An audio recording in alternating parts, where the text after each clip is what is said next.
Grand victory కొట్టిన కూటమికి ఇరుసులా పనిచేశారు జనసేనాని పవన్. ఎన్నికల యుద్ధంలో సేనానిలా పోరాడారు. తనతో పాటు తన వెంట నడిచిన ప్రతి ఒక్కరిని గెలిపించారు. తనపై నమ్మకం ఉంచిన చంద్రబాబుకు చిరస్మరణీయ విజయం సాధించారు. ఏపీలో కూటమి జైత్రయాత్రకు జనసేనాని పవన్ పంతమే ప్రధానంగా పనిచేసింది.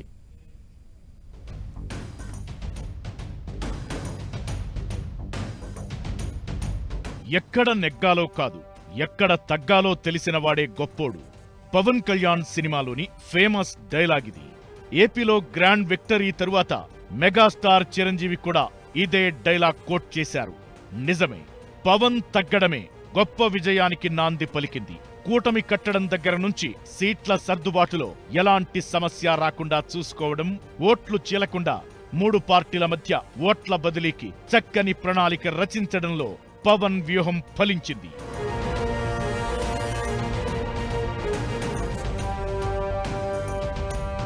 వైసీపీని ఓడించాలంటే ప్రభుత్వ వ్యతిరేక ఓటు ఎట్టి పరిస్థితుల్లో చీలకూడదని పదే పదే చెప్పిన పవన్ చెప్పినట్లే చేసి చూపించారు. తలో దిక్కున ఉన్న టీడీపీ, బీజేపీని ఒక్కచోట చేర్చారు. అంతేకాదు, తనను తీవ్రంగా అవమానించిన వైసీపీ నేతలకు గుణపాఠం చెప్పేలా వారి పరాజయానికి శక్తి వంచన లేకుండా పనిచేశారు.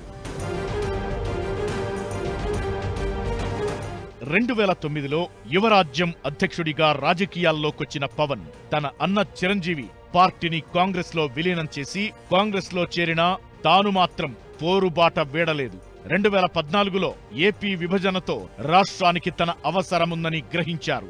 సొంతంగా పార్టీ పెట్టి ఒక్కడిగా పోరాటం ప్రారంభించారు. తనతో కలిసి వచ్చిన ప్రతి ఒక్కరిని కలుపుకున్నారు. 2014లో టీడీపీ కూటమికి మద్దతిచ్చిన పవన్ 2019లో కూటమి నుంచి విడిపోయి తీవ్రంగా నష్టపోయారు.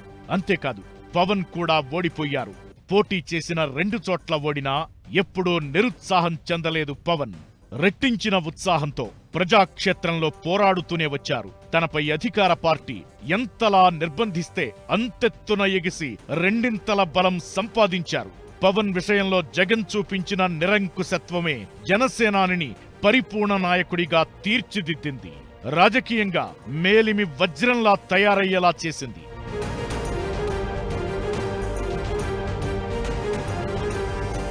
రెండు 2019లో ఘోర పరాజయం పాలైన తన పార్టీ నుంచి గెలిచిన ఒకే ఒక్క ఎమ్మెల్యే పార్టీని వీడినా పవన్ చలించలేదు. 5 ఏళ్లుగా ప్రజాక్షేత్రాన్ని వీడలేదు. రాజధాని రైతుల సమస్యలైనా, విశాఖలో ఉక్కు కార్మికుల ఇబ్బందులపైన తొలిగా స్పందించింది పవనే. కష్టాల్లో ఉన్న కౌలు రైతులను కాపాడటానికి సొంత డబ్బు వెచ్చించారు. నీతిగా, నిజాయితీగా, నిక్కచ్చిగా ఉండేందుకే ప్రాధాన్యమిచ్చారు. కాపులను ఐక్యం చేశారు. కాపు రిజర్వేషన్లు రద్దు చేసిన జగన్ సర్కారును ఎండగట్టారు. బాగు చేయని రోడ్లను, నిర్లక్ష్యం చేస్తున్న అభివృద్ధిని ప్రజలకు వివరించడంలో పవన్ పోరాటమే పనిచేసింది. కూటమికి తిరుగులేని విజయాన్ని అందించింది.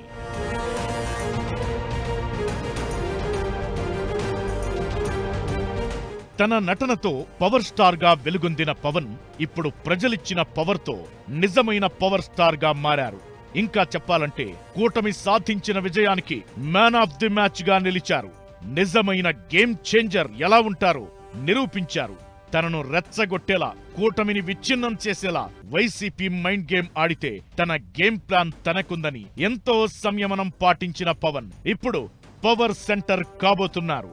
జనసేన పెట్టిన 10 ఏళ్లకు సంపూర్ణ విజయం సాధించిన పవన్ రాష్ట్ర రాజకీయాల్లో కొత్త అధ్యాయం ప్రారంభిస్తున్నారు. పోటీ చేసిన 21 సీట్లలో 21 కైవసం చేసుకుని 100% ఫలితం సాధించిన పార్టీగా రికార్డ్ క్రియేట్ చేశారు. పవన్ సాధించిన ఈ సరికొత్త రికార్డుతో ప్రత్యర్థులు సైతం చేతులెత్తి నమస్కరిస్తున్నారు.